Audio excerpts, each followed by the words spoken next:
Amazônia, a maior floresta tropical da Terra. Ela é o lar de uma em cada 10 de todas as espécies do planeta.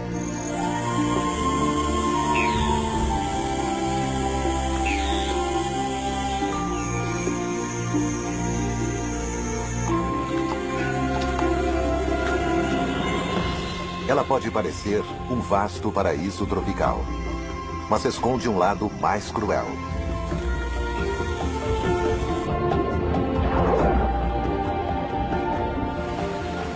Nesta paisagem, há a mesma quantidade de água quanto de floresta.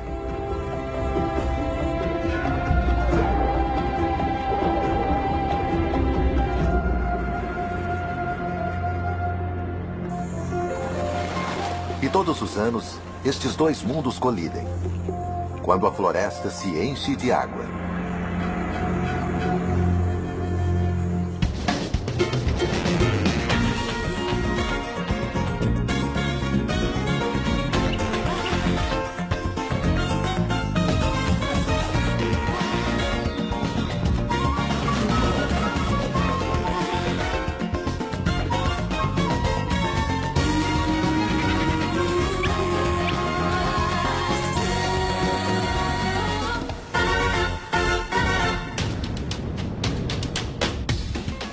Brasil Selvagem.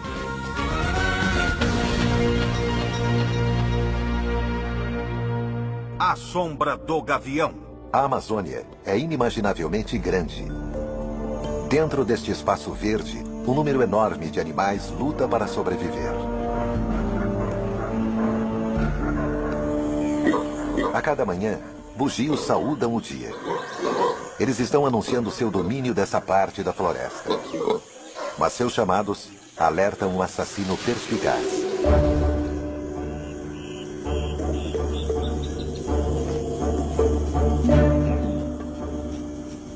A arpia é a ave de capina mais poderosa do mundo, capaz de carregar um bugio em suas garras.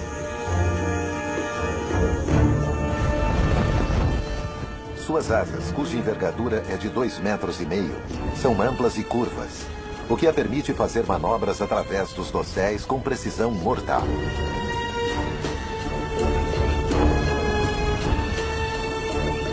As pernas da arpia podem chegar a ter a espessura de punhos humanos e ela tem as maiores garras entre todas as aves de rapina.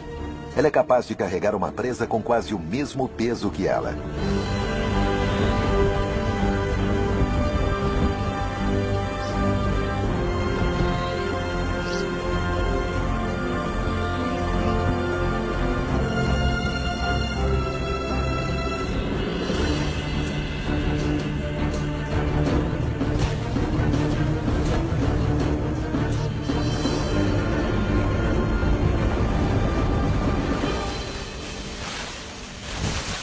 Mas dessa vez, o objetivo da arpia era somente um galho.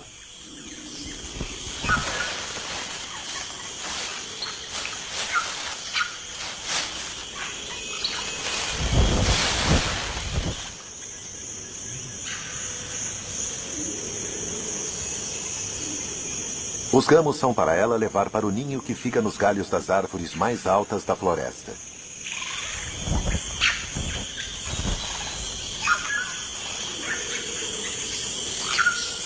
Mas esses ramos verdes talvez não sejam utilizados na construção ou embelezamento do ninho.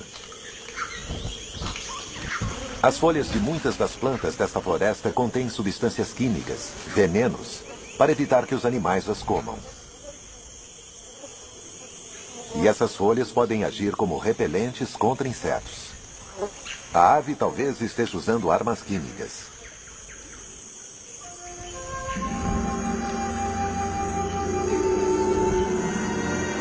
O verde uniforme da Amazônia esconde muitas diferenças. Há as florestas de terra firme nos solos mais altos e as florestas inundadas, ou várzea, ao longo de uma série de rios e lagos. Muitas das árvores estão engajadas em uma guerra secreta, onde elas usam substâncias químicas para sua proteção. Algo que os bugios gostariam de ter, principalmente contra os insetos.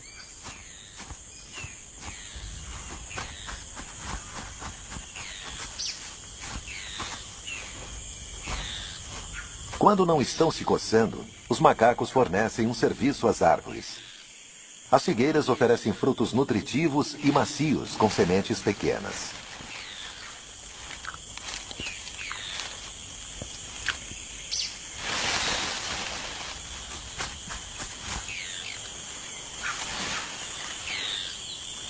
Quando se alimentam, os bugios jogam fora as sementes e assim as figueiras se multiplicam pela floresta.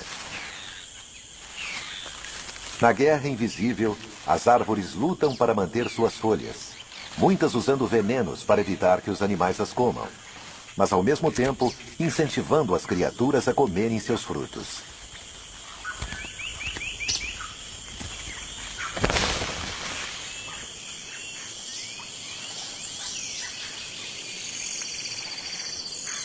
A maioria dos frutos é altamente nutritiva, e isso ajudou a mudar a vida sexual de um dos moradores daqui. O galo da Serra do Pará. Todas as manhãs, depois de se fardar rapidamente de frutas, os fabulosamente coloridos machos se reúnem em uma área de exibição comunal.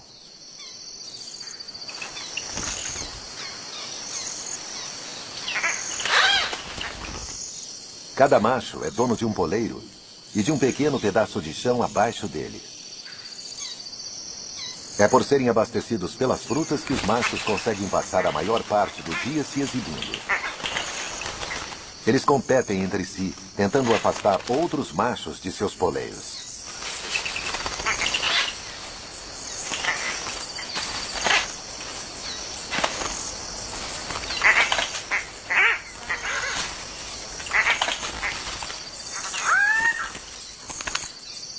A chegada de uma fêmea unicolor faz os machos descerem, cada um para sua área individual.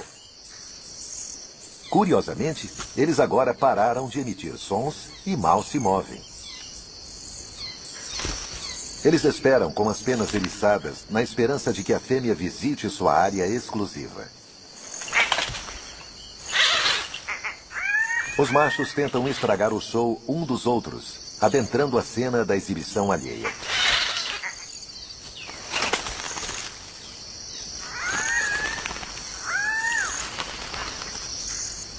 A fêmea observa e avalia a qualidade do que os machos têm a oferecer.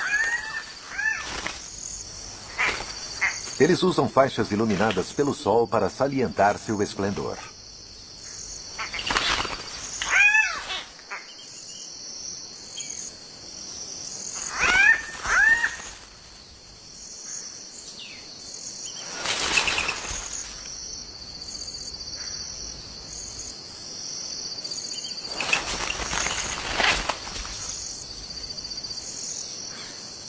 Ela escolheu um macho na margem extrema da área de exibição, onde o acasalamento acontece discretamente.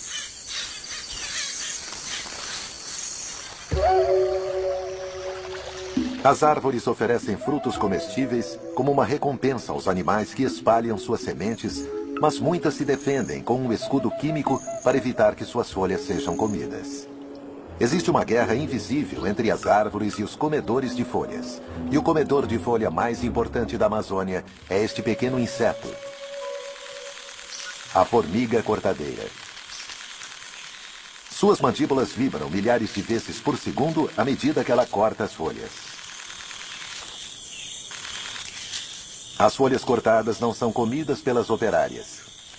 Em vez disso, elas as levam de volta para o ninho.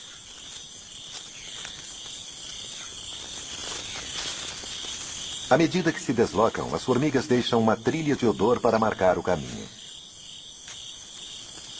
Esta substância química, um feromônio, é muito poderosa, e cada formiga consegue produzir apenas 1/bilionésimo de uma grama dele. Uma folha pode chegar a 20 vezes o peso da formiga, o equivalente a um ser humano carregando uma carga de 1 tonelada.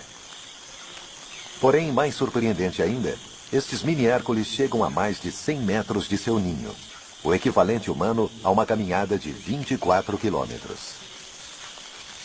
Como se a carga não fosse o suficiente, formigas maiores sobem nas folhas nas costas das carregadoras para protegê-las de moscas parasitas.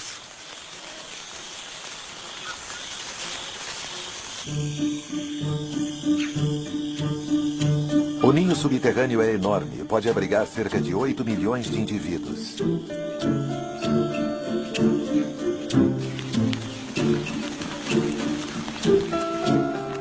As folhas são levadas para uma câmara especial, onde uma classe diferente de formigas as corta em pedaços menores.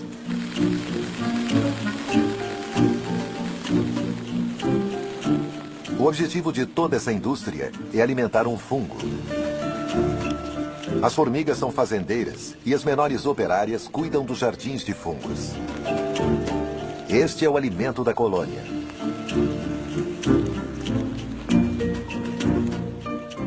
As formigas e os fungos dependem totalmente uns dos outros.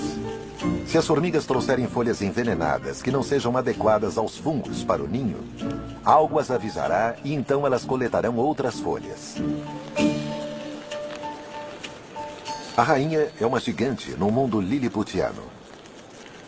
Ela chega a pesar 1.500 vezes mais do que as formigas jardineiras. Apenas ela produz os ovos que se transformarão nos muitos tipos de operárias. A colônia está sempre ocupada, escavando novas câmaras para cultivar mais fungos. O espólio é levado para fora e excluído.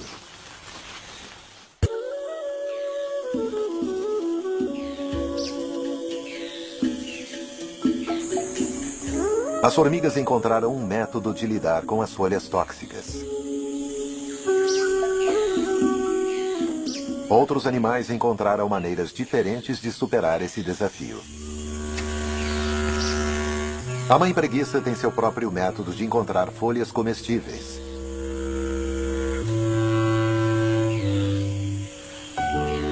Bem devagar.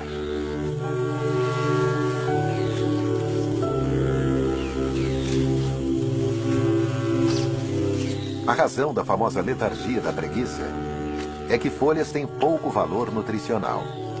Então, a preguiça economiza energia com um metabolismo muito lento.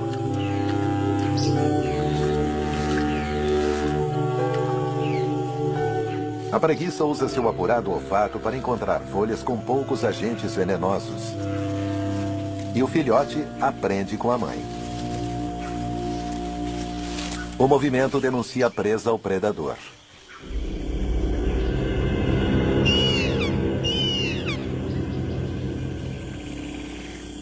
Mas isso não é problema para a preguiça, que descansa e dorme durante a maior parte do dia.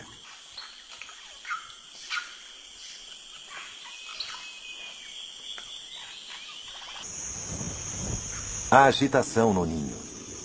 O filhote da águia nasceu. A mãe fará a maior parte das tarefas do ninho, abrigando o filhote do feroz sol tropical.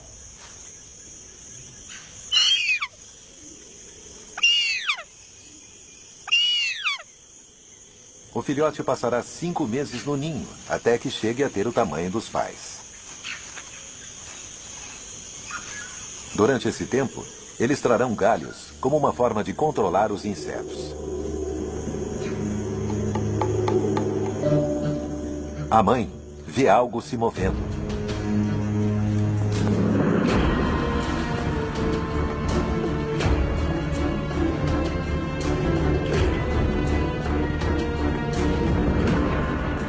Não é a preguiça, é um bugio.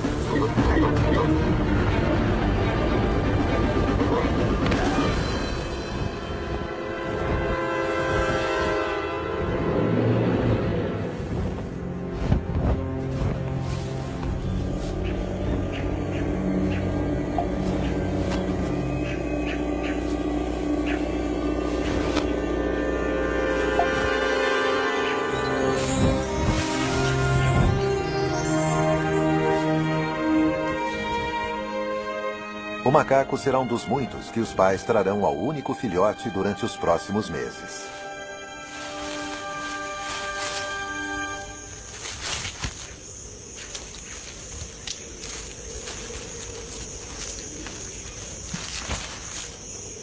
Apenas as maiores árvores na floresta conseguem suportar o enorme ninho da arpia. E uma das favoritas dessa ave é a castanheira. é um gigante da floresta e seus frutos também são enormes. Eles chegam a pesar 2 quilos. E como a árvore chega a 50 metros de altura, os frutos têm um longo caminho na queda. Existem até registros de mortes entre humanos atingidos por aquelas castanhas.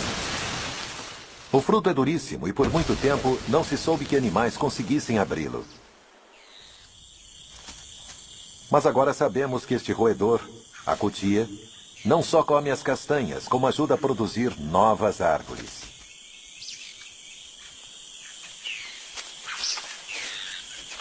Os incisivos afiados da cutia e suas poderosas mandíbulas rasgam o invólucro. Mas é preciso muita paciência e vigor antes que o roedor chegue às castanhas.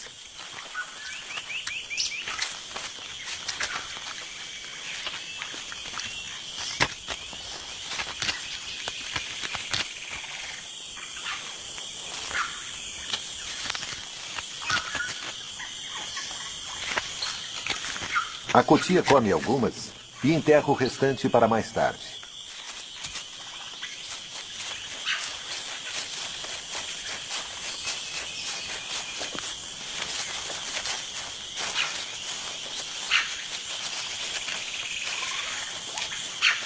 Para a sorte da castanheira, o animal não lembra onde está seu tesouro enterrado.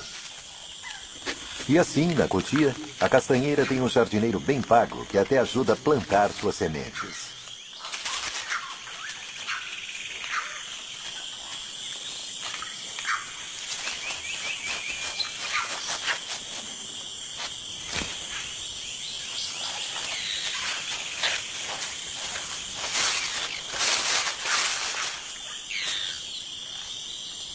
As sementes ficam dormentes por mais de 1 ano antes de germinarem.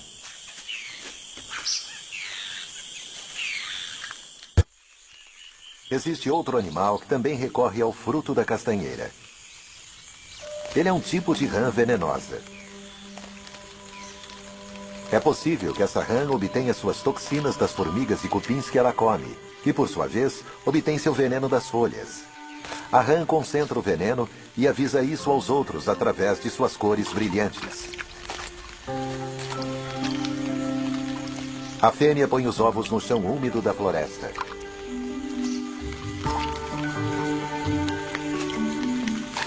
O macho toma conta e os mantém limpos.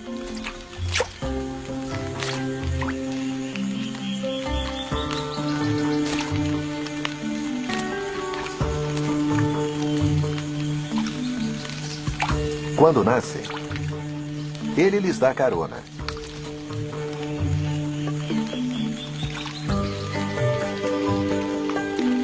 Os girinos aderem ao muco das costas do pai. O pai carrega os filhotes um a um até a casca vazia da castanha.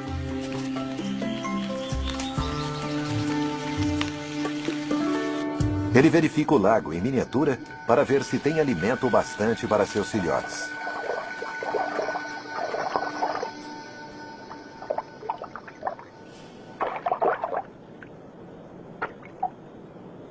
Em alguns meses, as jovens rãs venenosas sairão da segurança de seu berçário na casca da castanha.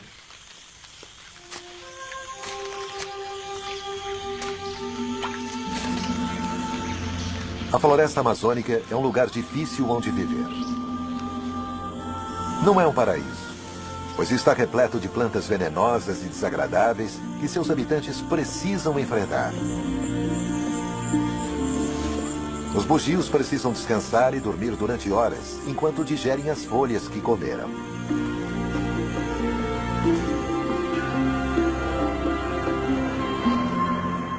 A noite traz novos desafios e uma gama diferente de animais. Criaturas que se escondem durante o dia. E há diferentes frutas para serem encontradas e consumidas.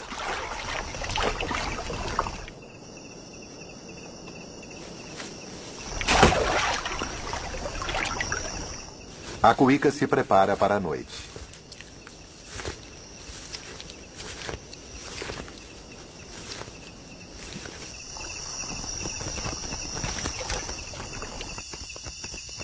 Ela é um onívoro, uma generalista, e usa seu olfato para encontrar alimento no mundo escuro.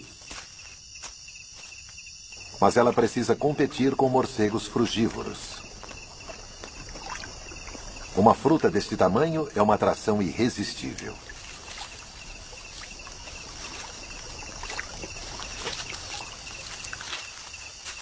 A cuíca precisa agir rápido se quiser afastar os morcegos famintos.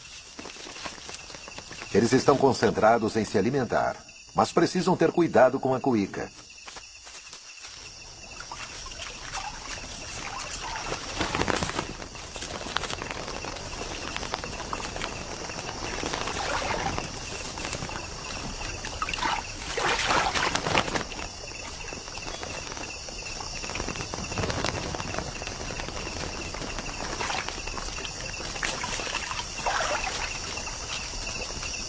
A atração das frutas no solo é tanta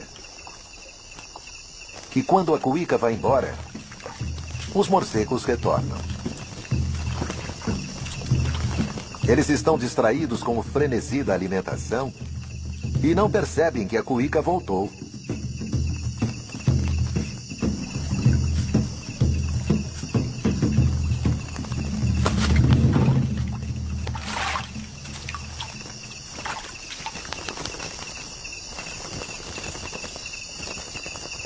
A Amazônia é um mundo onde muita coisa fica escondida, onde as árvores oferecem frutos enquanto defendem suas folhas. Um mundo de venenos, onde plantas e animais lutam em uma guerra invisível. Mas tanto para as plantas quanto para os animais, há um desafio enorme: o clima.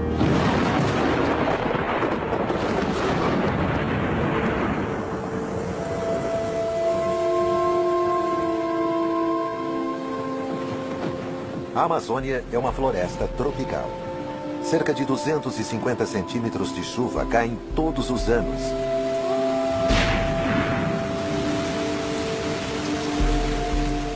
E a maior parte na estação das chuvas. As árvores e suas folhas têm um papel crucial no clima, pois metade da chuva que cai vem da própria floresta. As folhas liberam vapor de água naturalmente e depois formam as nuvens e retorna como chuva. As chuvas são perigosas para o filhote da arpia. Se ele ficar ensopado, poderá se resfriar e morrer. Essas são épocas perigosas para a mais poderosa ave de rapina da Terra.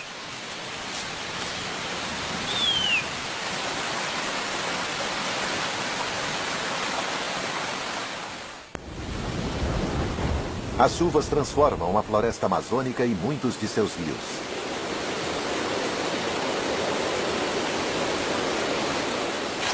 A água aumenta o volume dos rios que agora começam a penetrar na floresta.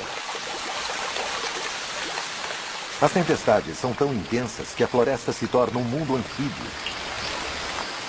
Na metade do caminho entre o ar e a água. As formigas cortadeiras estão com problemas. Suas trilhas de feromônios estão desaparecendo. E as coisas estão prestes a piorar.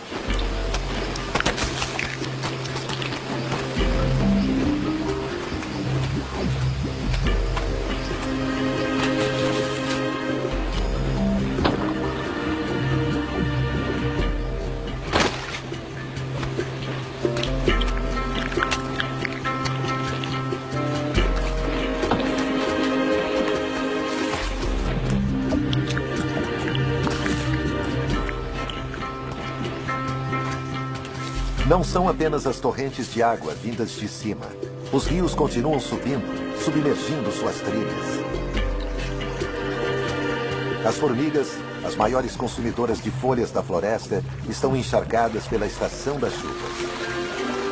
À medida que a água sobe, ela se espalha dentro da floresta e cria alguns dos habitats mais exclusivos do mundo. As várzeas e igapós, florestas inundadas sazonalmente.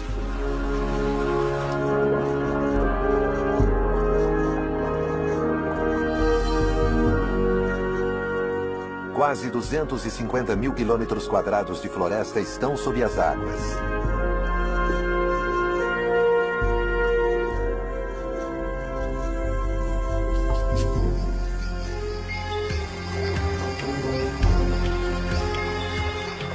A transformação é total.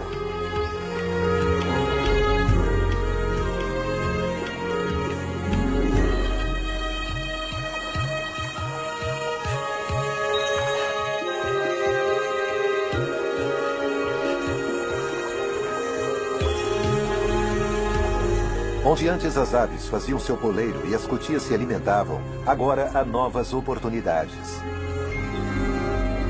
Em seu auge, as enchentes podem alcançar mais de 20 quilômetros floresta dentro.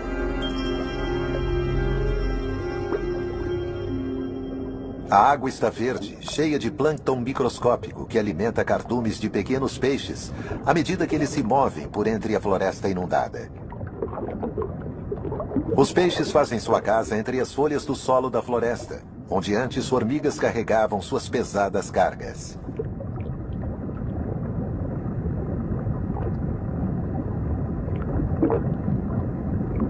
Este macho da espécie Rivulus é atraído por uma fêmea. Ela é maior e envia fortes sinais sedutores.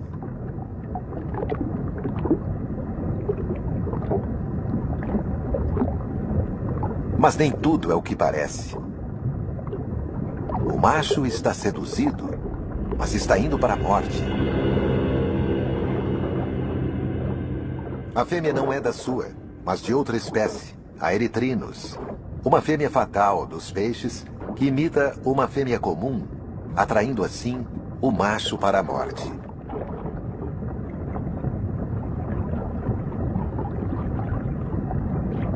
À medida que o nível da água sobe dentro da floresta, predadores maiores se movem com ele.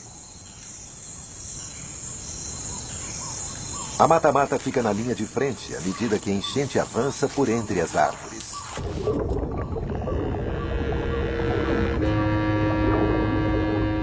Ela tem seu próprio método de pesca. Uma de suas técnicas é se misturar ao pano de fundo. Ela fica parecendo um tronco coberto com vegetação. Seu disfarce é tão completo que os peixes vêm mordiscar seu casco. A única limitação desse predador é que ele precisa respirar.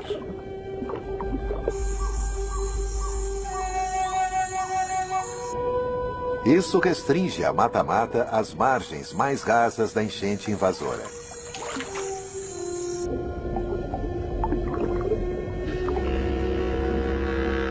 A tartaruga se posiciona de novo e espera.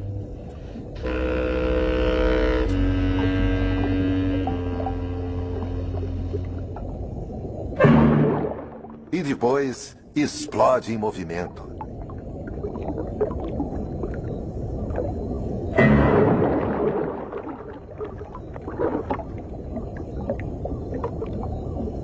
Para a maioria dos peixes, o fim é tão inesperado quanto repentino.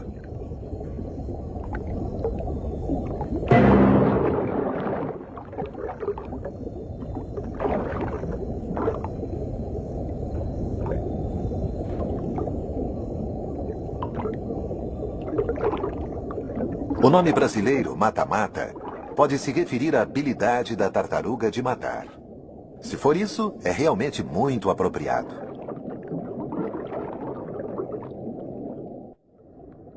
À medida que a água enche a floresta, ela causa problemas para alguns de seus habitantes mais lentos.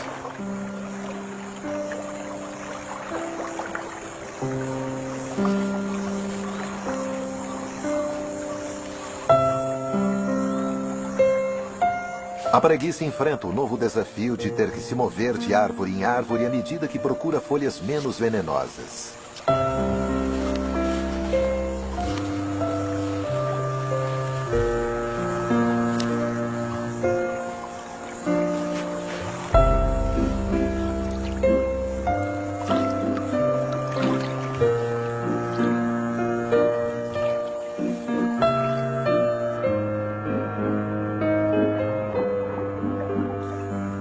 Ela é uma nadadora surpreendentemente habilidosa, o que é muito bom.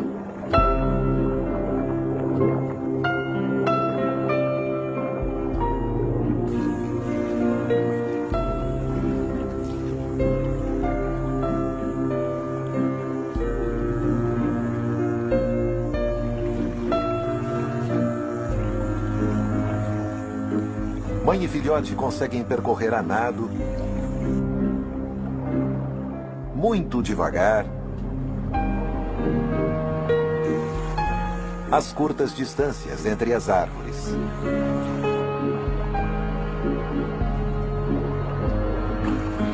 Desde que seu pelo não fique muito encharcado.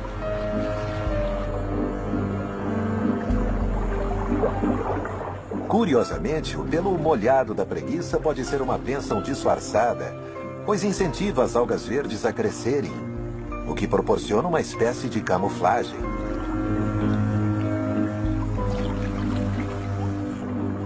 À medida que a água continua subindo e alcançando os galhos das árvores, um macho da espécie Caracide se aproxima e estabelece território. E logo atrai uma fêmea.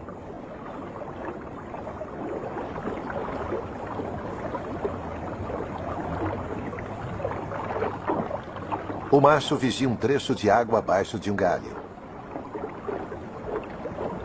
Os caracídeos são os únicos entre todos os peixes que colocam seus ovos nas folhas acima da água.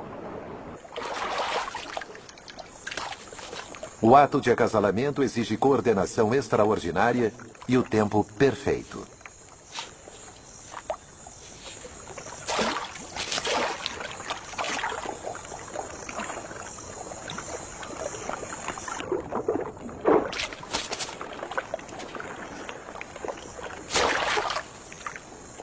A razão para toda essa precisão é que os ovos do peixe estão mais seguros em uma folha fora da água, longe das bocas famintas. Depois que todos os ovos são posicionados, o macho não só os protege, ele também os mantém úmidos.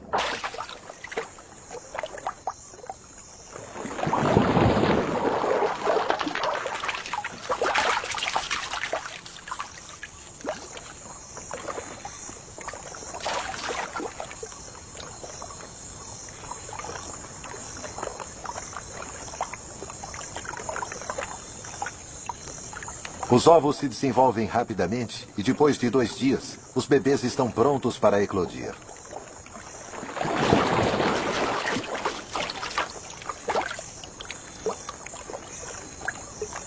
Eles caem com segurança nas águas da floresta inundada. A água atingiu sua altura máxima, até 12 metros a mais do que na estação da seca. Mesmo assim, algumas árvores dão frutos nessa época, quando estão cercadas por hectares de água.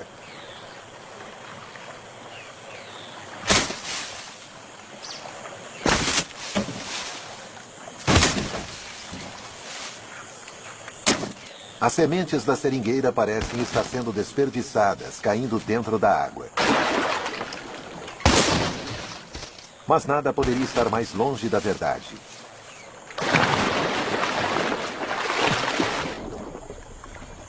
Este peixe nada por baixo da seringueira. Ele se alimenta de frutas e sementes com mandíbulas poderosas e dentes capazes de esmagar as mais duras sementes.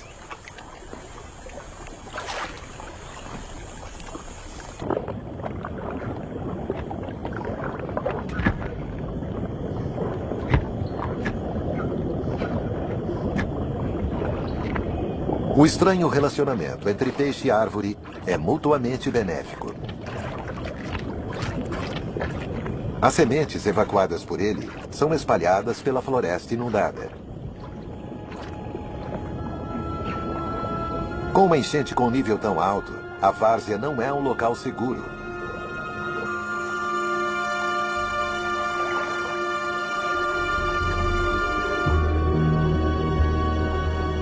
Pois o pirarucu, o maior peixe da Amazônia, espreita nessas águas.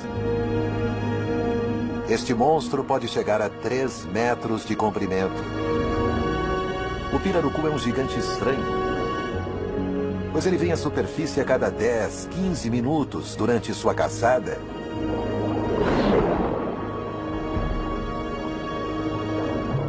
Pois ele precisa respirar.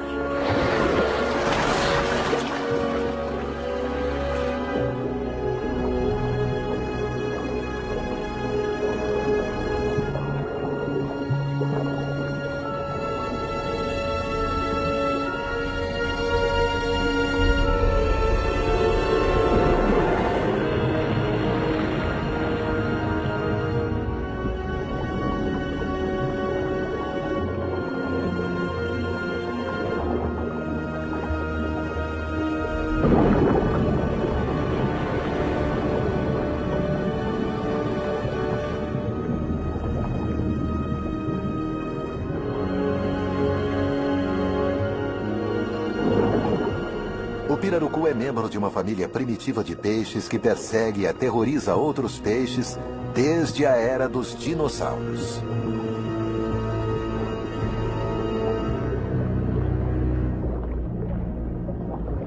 E ele tem um parente, outro peixe dinossauro, que assombra o mundo submarino de folhas da floresta inundada. Ele tem um alvo bem diferente. As pequenas criaturas que ficam presas nos troncos e ramos das árvores sob as águas.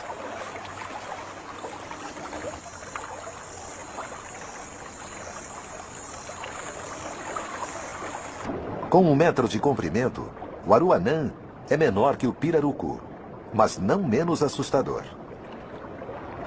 A enchente o atrai mais perto do topo das árvores e de suas presas.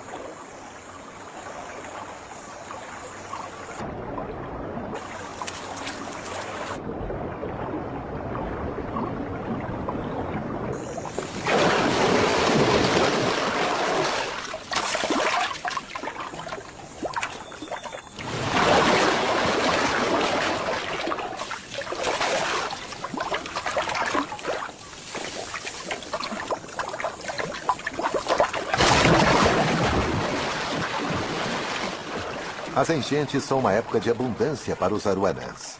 Durante meses, eles terão acesso às árvores.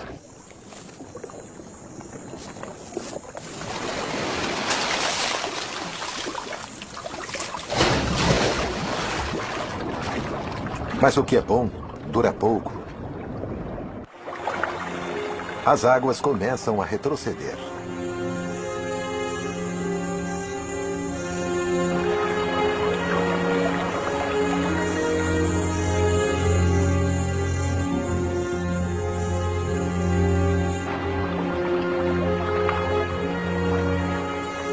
Esta é uma época perigosa para os peixes da floresta. É fácil ficar preso nessas poças, no solo da floresta. Mas nem todos os peixes estão indefesos. À medida que as poças esvaziam, o eritrinus, o imitador de assassino, simplesmente nada sobre o solo. A gravidade o leva rio abaixo.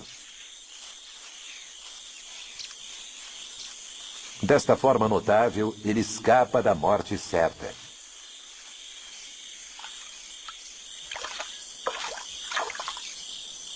O Rivulus também tem uma estratégia de escape.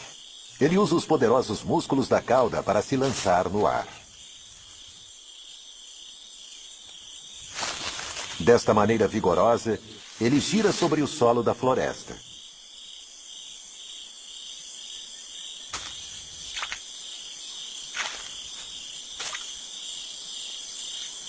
E acaba chegando em águas permanentes.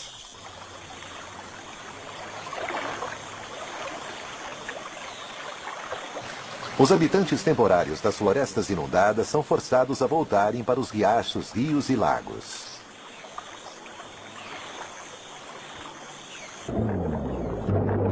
O papai pirarucu vigia seus filhotes. Eles nasceram quando as águas estavam altas e cresceram rapidamente na floresta inundada. Agora, o peixe-monstro mostra seu lado gentil, cuidando de mais de 100 filhotes. Eles já adquiriram o hábito de respirar, e essa habilidade é crucial para filhotes e adultos, pois as águas quentes têm uma quantidade muito baixa de oxigênio.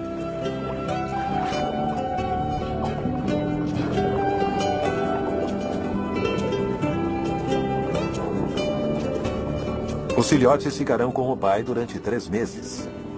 O macho secreta um feromônio na cabeça que mantém os filhotes perto dele.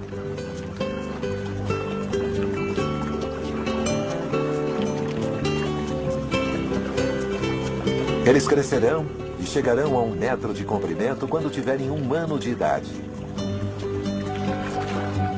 Poucos desses filhotes chegarão à fase adulta, mas os que chegarem se tornarão os maiores peixes de água doce da América do Sul. E os terrores da floresta inundada.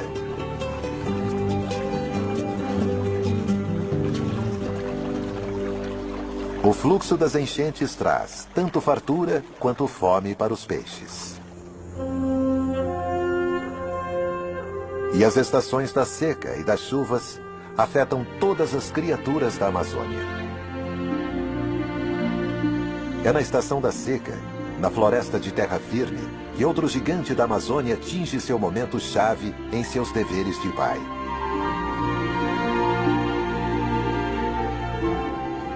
A arpia traz uma refeição para o ninho.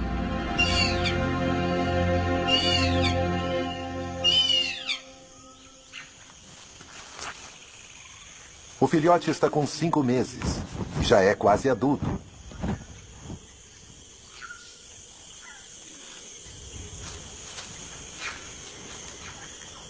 Durante seu longo período no ninho, seus pais lhe trouxeram macacos e preguiças, colocaram folhas para afastar os insetos e o protegeram das chuvas.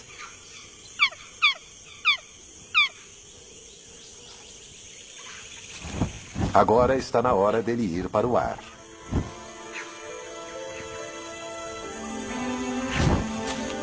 Mas antes, o filhote precisa fortalecer suas asas e músculos.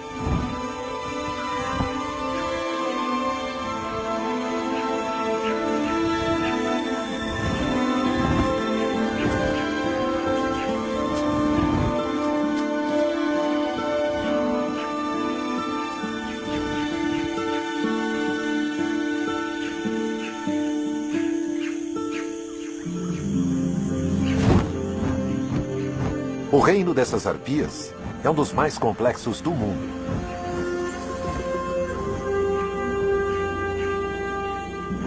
As árvores são a chave para a maioria de seus segredos. Elas guardam suas preciosas folhas com venenos. E essas mesmas folhas liberam vapor d'água, que por sua vez produz as nuvens que alimentam as mais notáveis enchentes da Terra. Versão Marshmallow São Paulo.